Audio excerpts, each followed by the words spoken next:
My name is Shravan and today watching SNS medical research. So guys, आज हम start करने वाले हैं एक नया चैप्टर जिसका नाम है ह्यूमन रिप्रोडक्शन सिस्टम। आपको यहाँ पर दिख रहा होगा ह्यूमन रिप्रोडक्शन। पहले तो हम ये समझ लेते हैं कि हमारा ये जो वर्ड है रिप्रोडक्शन, ये वर्ड रिप्रोडक्शन क्या होता है। तो रिप्रोडक्शन का बेसिक मीनिंग होता है कोई एक जीव में से दूसरा जीव बनना। सो यहाँ पर रिप्रोडक्शन दो टाइप के रहते हैं जो कि आगे आपने देख लिया है। रिप्रोडक्शन टू टाइप के रहते हैं। कौन से टाइप? तो एक सेक्सुअल रिप्रोडक्शन एंड दूसरा asexual reproduction. Firstly asexual reproduction और दूसरा सेक्सुअल रिप्रोडक्शन। एसेक्सुअल रिप्रोडक्शन में क्या होगा? तो इसके जैसे कि हमने देखा था, हमारा इसके अंदर कोई भी मेल एंड फीमेल गैमेट नहीं रहेगा।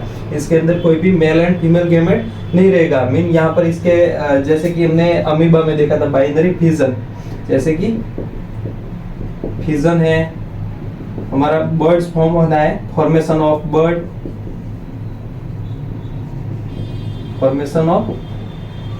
बर्ड्स, ये सारी चीजें रहेंगी एसेक्सुअल रिप्रोडक्शन में। और सेक्सुअल रिप्रोडक्शन की बात करें तो सेक्सुअल रिप्रोडक्शन में दो टाइप के गैमेट रहते हैं। इसको एक को हम बोलेंगे मेल गैमेट, एक हमारा मेल गैमेट्स एंड दूसरा फीमेल गैमेट।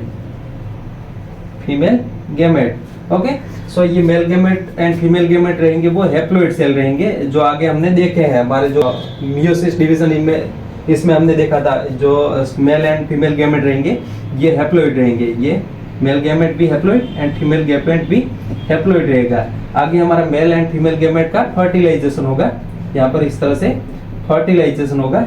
और फर्टिलाइजेशन के बाद जो सेल बनेगा इसको हम बोलेंगे, ये सेल बना इसको हम बोलेंगे जाइगोट। ये जाइगोट हमारा डिप्लॉइड सेल रहेगा, मीन इसके अंदर दो सेट हमारे क्रोमोसोम के रहेंगे। और इसके बाद ये जाइगोट रहेगा, वो बहुत सारे cell division and cell differentiation के थ्रू हमारा पूरा ये बॉडी स्ट्रक्चर बनेगा। जैसे कि हम ह्यूमन में बात करें तो ह्यूमन में हमारा जो मेल गैमेट रहेगा इसको हम स्पर्म बोलेंगे, स्पर्म। और फीमेल में जो फीमेल गैमेट रहेगा इसको हम ओवम बोलेंगे, ये ह्यूमन में हमारा जो स्पर्म बनता है वो टेस्टिस में बनता है। किस में बनता है? टेस्टिस में बनता है। और ओवम बनता है ये ओवेरी में बनेगा। ओवेरी कहाँ पर प्रेजेंट रहता है? तो ये दोनों, जैसे कि टेस्टिस है तो टेस्टिस हमारा जो भी हमारा एब्डोमिनल कैविटी रहेगा, एब्डोमिनल कैविटी के या पेल्विक कैविटी के बाहर यहाँ पर इस तरह से एक सस्पेंडेड सैक रहता है। इस तरह से ये पेल्विक कैविटी, ये पेनिस हो गया, और पेनिस के साइड में इस तरह से एक सस्पेंडेड हमारा एक सैक रहेगा या पाउच लाइक स्ट्रक्चर रहेगा। तो इसमें हमारा ये टेस्टिस रहेगा, सिक्योर रहेगा। ओके, यहाँ पर हमारा टेस्टिस रहेगा। तो यहाँ पर ये टेस्टिस में हमारा बनेगा स्पर्म। और ओवेरी में जैसे कि यहाँ पर हमारा ये यूटेरस है, यहाँ पर इस तरह से दो हमारे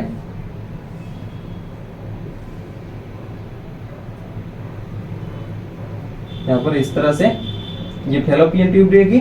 और ये हमारे दो हमारे ओवेरी रहेगी, इसको हम बोलेंगे ओवेरी। ये भी पेयर में रहेंगे, तो ये ओवेरी रहेंगे। ओवेरी में हमारा ओवम बनेगा। एंड स्पर्म कहाँ पर बनता है? तो स्पर्म हमने यहाँ पर टेस्टिस में देखा, टेस्टिस में हमारा स्पर्म बनता है।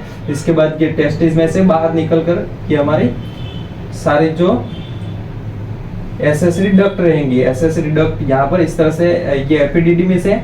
इसके बाद ये हमारी वास डेफरेंस, और वास डेफरेंस ये हमारा जो यूरिनरी ब्लैडर रहता है उसके ऊपर लूप बनाती है। और लूप बना के ये यहाँ पर सेमिनल वेसिकल्स जुड़ेगी, यहाँ पर प्रोस्टेट ग्लैंड जुड़ेगी, और यहाँ पर एक बल्बो यूरेथ्रल ग्लैंड जुड़ेगी। और ये ओपन होती है यहाँ पर हमारे पेनिस में। तो पेनिस में हमारा ये जो स्पर्म पहले बना कहाँ पर बना? हमारे टेस्टिस में। ये टेस्टिस में बनता है, इसके बाद टेस्टिस से बाहर निकलता है, और टेस्टिस से बाहर निकल के ये सारी जो हमारी एसेसरी डक्ट रहेंगी, एसेसरी डक्ट के थ्रू ये बाहर निकलेगा। इंटरकोर्स के टाइम ये बाहर निकलेगा, और बाहर निकल के ये जो वजाइना रहता है, यहाँ पर ये फीमेल रिप्रोडक्शन सिस्टम में हम देखें तो ये हमारा यूटेरस है। यूटेरस के बाद ये सर्विक्स आता है, और सर्विक्स के बाद इस तरह से यहाँ पर ये वजाइना रहेगा। यहाँ पर वजाइना में इंटरकोर्स के दौरान इस तरह से यहाँ पर इंटरकोर्स के दौरान यहाँ पर रिलीज होंगे स्पर्म, यहाँ से रिलीज होंगे स्पर्म, और यहाँ से ये स्पर्म रिलीज होके डायरेक्ट जाएंगे यहाँ पर हमारे फैलोपियन ट्यूब में। फैलोपियन ट्यूब में हमारा यहाँ से हमारा जो ओवेरी है, ओवेरी में से ओवम रिलीज हुआ और ओवम यहाँ पर जाके यहाँ रहेगा और यहाँ पर आएगा हमारा स्पर्म, और स्पर्म और ओवम का यहाँ पर दोनों का फर्टिलाइजेशन होगा। क्या होगा? तो यहाँ पर दोनों का फर्टिलाइजेशन होगा। टेस्टिस में से हमारा स्पर्म निकलेगा, ये जाएगा कहाँ पर? तो टेस्टिस में से स्पर्म निकलेगा, ये जाएगा हमारे फीमेल जीनाइटल ट्रैक्ट में। फीमेल जीनाइटल ट्रैक्ट में जाएगा। ये फीमेल जीनाइटल ट्रैक्ट में जाने की जो प्रोसेस रहेंगी इसको हम बोलेंगे इंसेमिनेशन। इसको हम बोलेंगे इंसेमिनेशन।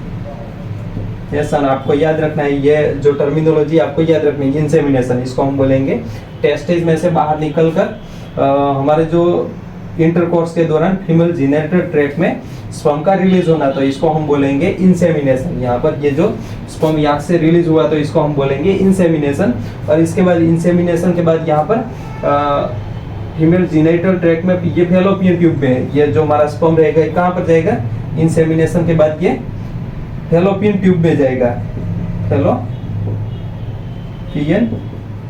ट्यूब्स में जाएगा, फैलोपियन ट्यूब में जाएगा। और फैलोपियन ट्यूब में जाके यहाँ पर फैलोपियन ट्यूब में क्या प्रेजेंट रहता है? तो हमारा यहाँ ओवेरी में से जो ओवम रिलीज हुआ है, यहाँ पर ओवेरी में से ओवम रिलीज होता है और ये भी जाता है फैलोपियन ट्यूब में,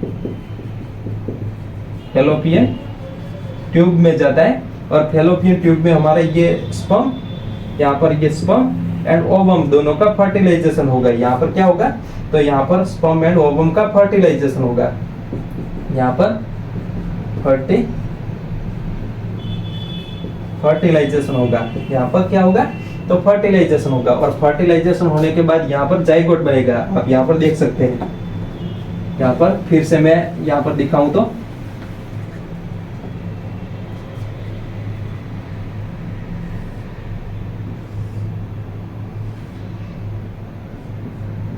इस तरह से हमारे दो ओवेरी रहेंगे और यहाँ पर ये हमारे फैलोपियन ट्यूब रहेगी। फैलोपियन ट्यूब का ये जो पार्ट रहेगा वाइडर रहेगा और यहाँ पर ये फिंगर लाइक प्रोजेक्शन रहेंगे।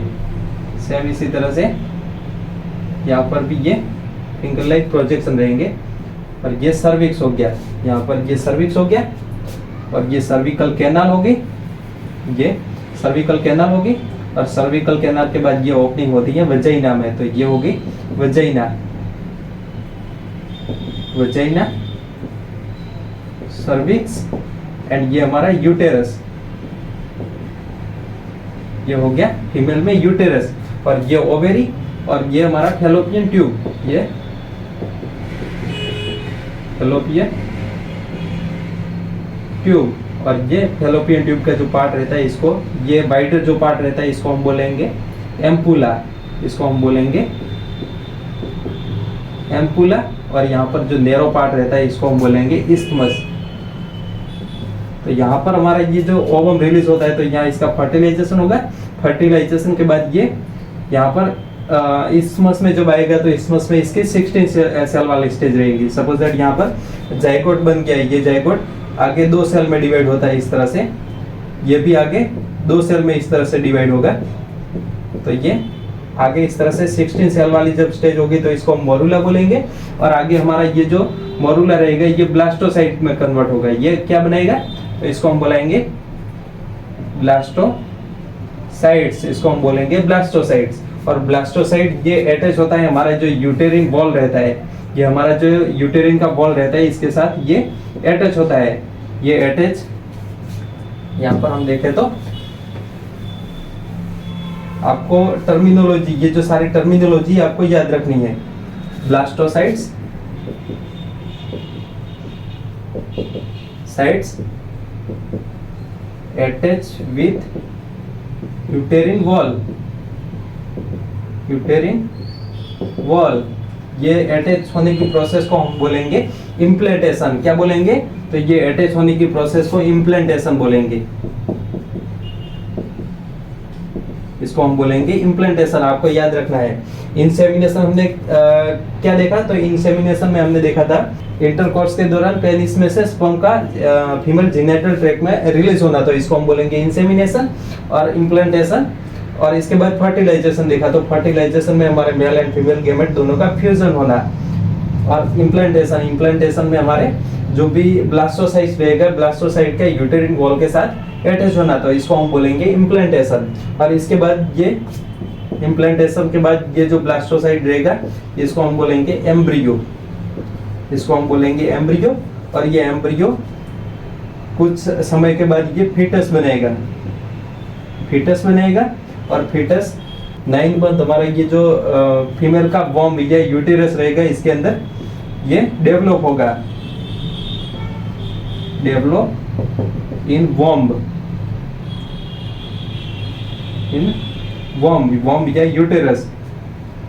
और इसका टाइम रहता है 9 मंथ। ये 9 मंथ तक डेवलप होता है यहाँ पर। और डेवलप होने के बाद ये इस तरह से ये हमारा बेबी बनाएगा, इस तरह से।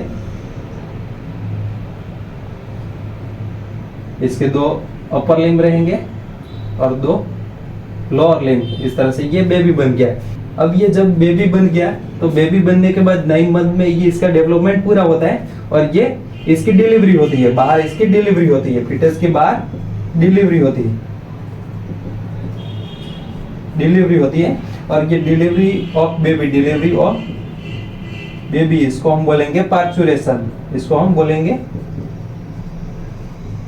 पार्चुरेशन। आपको याद रखना है ये पार्चुरेशन किसको बोलेंगे, तो डिलीवरी ऑफ बेबी। ये बेबी रहेगा, ये बेबी हमारा ये यहाँ पर आप देख सकते हैं ये सर्विक्स है और ये वजाइना है। ये सर्विक्स एंड वजाइना हमारे बर्थ कैनाल बनाते हैं। सर्विक्स एंड वजाइना क्या बनाएंगे, तो ये बर्थ कैनाल बनाएंगे और बर्थ कैनाल के थ्रू ये बाहर निकलेगा।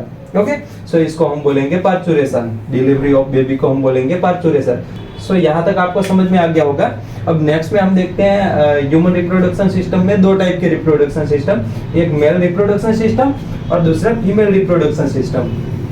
फर्स्टली यहाँ पर दोनों की एनाटॉमी हम देखेंगे, तो male reproduction system and female reproduction system. तो इसमें से हम फर्स्टली देखेंगे मेल रिप्रोडक्शन सिस्टम। इसमें से यहाँ पर फर्स्टली हम देखने वाले हैं मेल रिप्रोडक्शन सिस्टम। फर्स्टली हम देखेंगे मेल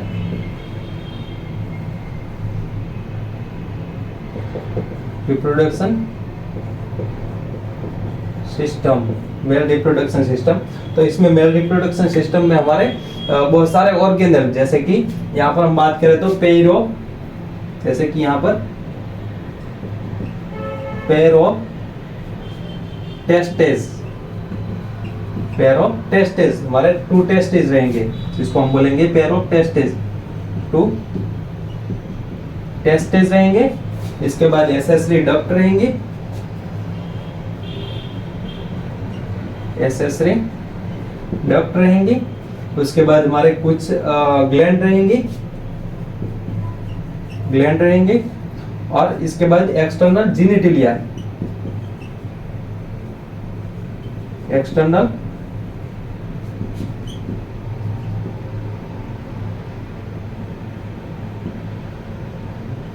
एक्सटर्नल जेनिटलिया, ये सब मिलके हमारा मेल रिप्रोडक्शन सिस्टम बनाएगा। ये सारे organ pair of testis, accessory duct, accessory duct में जैसे कि एपिडिडिमिस है,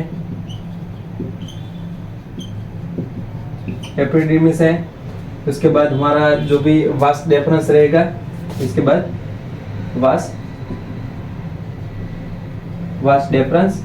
उसके बाद वास डेफरेंस के साथ हमारा जो सेमिनल वेसिकल्स रहता है इसका डक्ट जुड़ेगा, तो इसको हम बोलेंगे इजैक्युलेटरी डक्ट, इसको हम बोलेंगे इजैक्युलेटरी डक्ट। और इजैक्युलेटरी डक्ट आगे हमारे इजैक्युलेटरी डक्ट आगे यूरेथ्रा के साथ मिलके यूरेथ्रा बनाएगी, इसको हम बोलेंगे लास्ट में यूरेथ्रा। और यूरेथ्रा मिएटस के थ्रू ओपन होगी, बाहर ओपन होगी। तो इस Iस तरह से ये हमारी एसेसरी डक्ट होगी। और ग्लैंड में हम बात करें तो ग्लैंड में जैसे कि सेमिनल वेसिकल्स, सेमिनल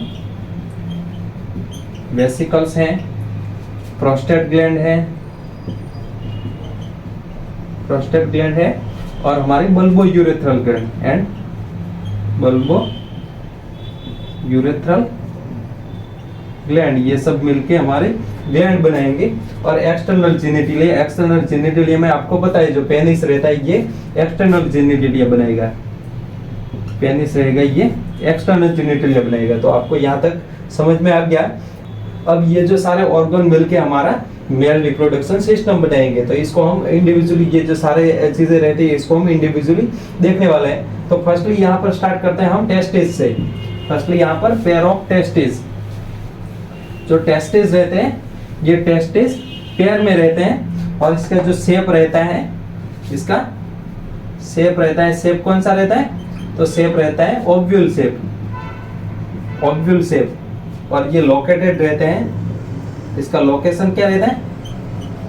लोकेशन रहता है हमारी जो एब्डोमिनल कैविटी रहती है, एब्डोमिनल कैविटी के बाहर एक पाउच लाइक स्ट्रक्चर रहेगा, एक पाउच लाइक स्ट्रक्चर रहेगा, जिसको हम क्या बोलेंगे? इसको हम बोलेंगे स्क्रोटम, स्क्रोटम बोलेंगे। आप यहाँ पर देख सकते हैं जैसे कि ये हमारी एब्डोमिनल कैविटी है, या इसको पेल्विक कैविटी बोल सकते हैं। पेल्विक कैविटी से यहाँ पर ये इस तरह से ये पेनिस रहता है, इस तरह से ये पेनिस रहेगा। और पेनिस के नीचे यहाँ पर एक थोड़ा सा इस तरह से एक सस्पेंडेड स्ट्रक्चर रहेगा, जिसको इसको हम बोलेंगे ये पेनिस हो गया। ये एक्सटर्नल जेनिटलिया में ये पेनिस हो गया, ये पेनिस हो गया। और ये सैक लाइक या पाउच लाइक स्ट्रक्चर, इसको हम बोलेंगे स्क्रोटम, ये हो गया स्क्रोटम हो गया। तो ये स्क्रोटम में हमारे टेस्टिस रहते हैं, यहाँ पर ये स्क्रोटम में टेस्टिस पाए जाते हैं और वो ओव्यूल शेप रहते हैं। सो यहाँ पर हम बात करें तो हमारे ये जो स्क्रोटम में टेस्टिस क्यों रहते हैं? तो ये स्क्रोटम में टेस्टिस इसलिए रहते हैं कि हमारे जो भी बॉडी टेम्परेचर, नॉर्मल हम बात करें तो नॉर्मल बॉडी टेम्परेचर क्या रहता है? नॉर्मल बॉडी टेम्परेचर क्या रहता है? तो वो आपको पता है 37 degree Celsius, 37 degree Celsius. But यहाँ पर स्क्रोटम में हमारा टेस्टिस रहता है और टेस्टिस में क्या फॉर्म होता है? तो टेस्टिस में बनता है हमारा जो मेल गैमेट, जिसको हम बोलते हैं स्पर्म। तो ये स्पर्म प्रोडक्शन के लिए जो भी स्पर्मेटोजेनेसिस प्रोसेस रहती है, इसके लिए हमारे जो बॉडी टेम्परेचर रहता है इससे 2 से 3 डिग्री कम टेम्परेचर चाहिए। इसे 2 से 2.5 डिग्री सेल्सियस, या कहीं पर आपको 2 से 3 डिग्री सेल्सियस भी देखने को मिलेगा। 2 से 3 डिग्री या 2 to 2.5 degree Celsius come temperature चाहिए। तो ये टेम्परेचर को मेंटेन करता है। तो ये स्क्रोटम क्या काम करता है? इसका फंक्शन क्या है? तो मेंटेन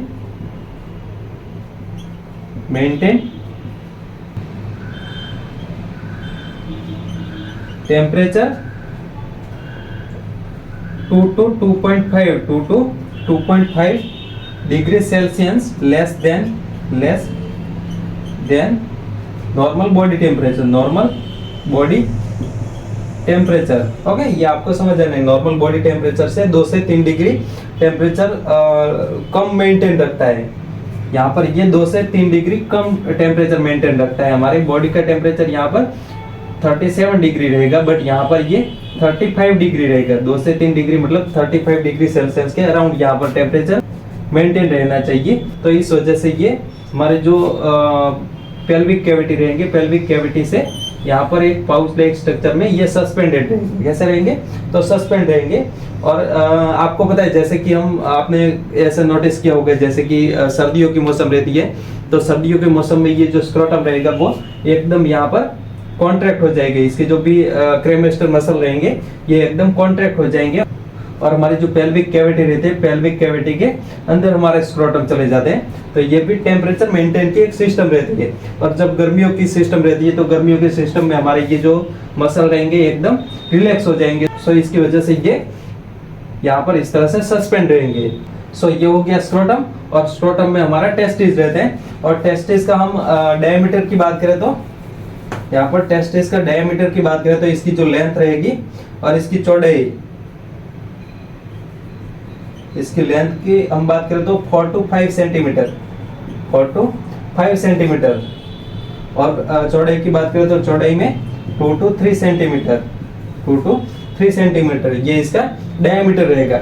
और टेस्टिस को हम देखने जाए तो ये जो टेस्टिस रहेगा, टेस्टिस हमने देखा ओवल शेप में है, तो इसके अंदर ये जैसे कि ये टेस्टिस है, तो टेस्टिस के अंदर हमारे 250 समथिंग, यहाँ पर 250 समथिंग एक टेस्टिस की हम बात करें तो 250 समथिंग एक टेस्टिस में लॉब्स रहते हैं। क्या रहते हैं? एक टेस्टिस में 250 समथिंग लॉब्स रहते हैं। यहाँ पर इस तरह से एक टेस्टिस ऐसे 250, यहाँ पर ये मैंने 3 दिखाया है, बट ऐसे 250 लॉब से बना हुआ होता है, ऐसे 250 लॉब। और इसमें हम बात करें तो एक जो लॉब रहेगा, एक लॉब्स रहेगा, ये एक लॉब 2 से 3 सेमिनिफेरस ट्यूब्यूल्स, 2 से 3 सेमिनिफेरस ट्यूब्यूल से बनेगा, 2 से 3 सेमिनिफेरस ट्यूब्यूल से बनेगा। यहाँ पर एक जो लोब रहेगा इस तरह से, यहाँ पर हाईली कॉइल्ड 2 से 3 सेमिनिफेरस ट्यूब्यूल्स रहेंगी, इस तरह से 2 से 3 हाई कॉइल्ड, ये हमारी जो सेमिनिफेरस ट्यूब्यूल्स रहेंगी ये हाई कॉइल्ड रहेगी, हाई कॉइल्ड सेमिनिफेरस ट्यूब्यूल से बनेगा। और हम नेक्स्ट में देखें तो हमारी जो सेमिनिफेरस ट्यूब्यूल्स रहेगी, इसका हम टीएस देखने जाए तो ये इस तरह से हमारी सेमिनिफेरस ट्यूब्यूल्स है, और इसके अंदर इसके बहुत सारे सेल लेयर पाए जाते हैं। इस तरह से यहाँ पर बहुत सारे सेल लेयर देखने को मिलेंगे, आप देख सकते हैं इस तरह से। यहाँ पर सेमिनिफेरस ट्यूब्यूल्स के हम टीएस की बात करें तो टीएस में बहुत सारे सेल लेयर देखने को मिलेंगे, जो आप यहाँ पर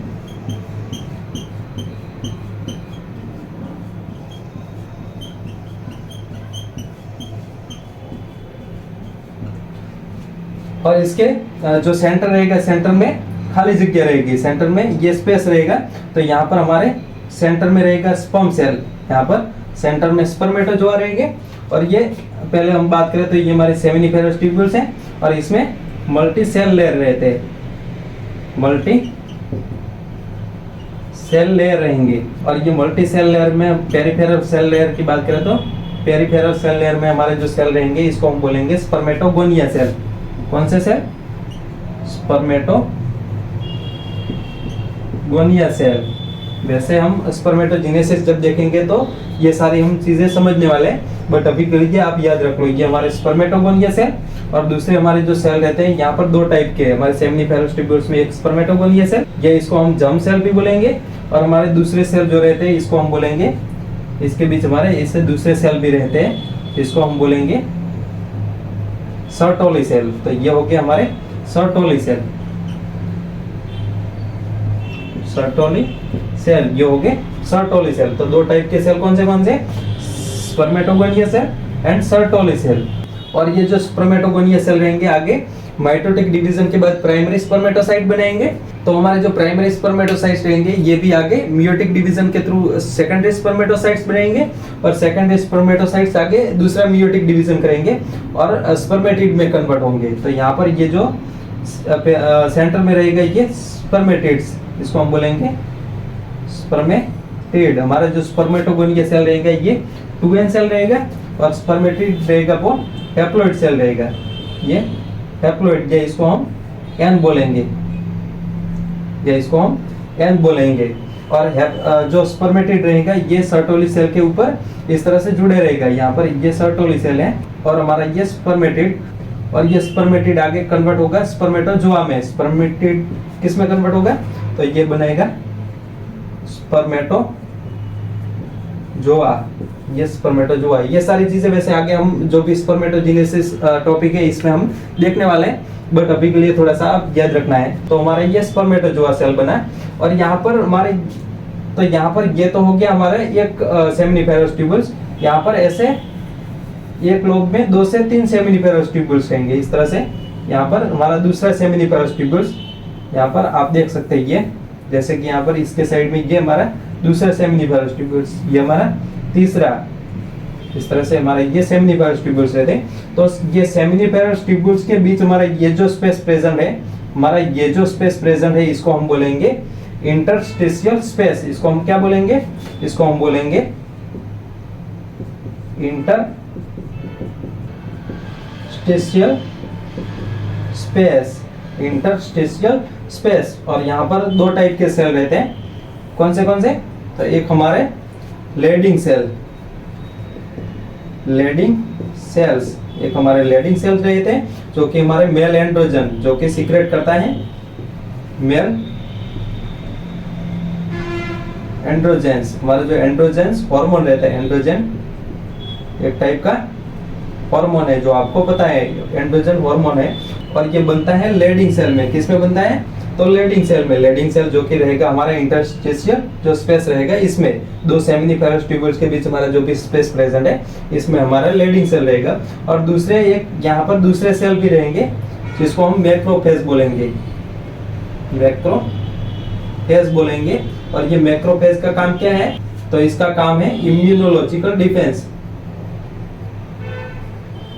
इसका काम है इम्यूनोलॉजिकल सेल्स रहते हैं जिसको हम मैक्रोफेज बोलेंगे। सो यहाँ तक आपको समझ में आ गया होगा। अब नेक्स्ट में हम बात करें तो नेक्स्ट में जैसे कि यहाँ पर हमने देखा था ये हमारा टेस्टिस है, और टेस्टिस में ये सेमिनिफेरस ट्यूब्यूल्स, और सेमिनिफेरस ट्यूब्यूल्स में हमने यहाँ पर देखा जैसे कि यहाँ पर ये स्पर्मेटिड्स बना, स्पर्मेटिड आगे कन्वर्ट होगा स्पर्मेटोजोआ में, और स्पर्मेटोजोआ आगे यहाँ पर ये हमारे जो सेमिनिफेरस ट्यूब्यूल्स रहेंगे सेमिनिफेरस ट्यूब्यूल्स में से बाहर निकलेंगे, और ये बाहर निकलेंगे तो यहाँ पर सेमिनिफेरस ट्यूब्यूल्स इस तरह से यहाँ पर ये सेमिनिफेरस ट्यूब्यूल्स और ये तीनों जुड़ के एक हमारी यहाँ पर एक हमारी डक्ट बनेंगे जिसको हम बोलेंगे रेटेटेस्टिस, इसको हम बोलेंगे रेटेटेस्टिस, इसको हम बोलेंगे रेटेटेस्टिस। यहाँ से भी रेटेटेस्टिस बाहर निकलेंगे, यहाँ से भी रेटेटेस्टिस, ये रेटेटेस्टिस मिलके वास एफरेंस बनाएंगी। रेटेटेस्टिस मिलके क्या बनाएंगी? तो वास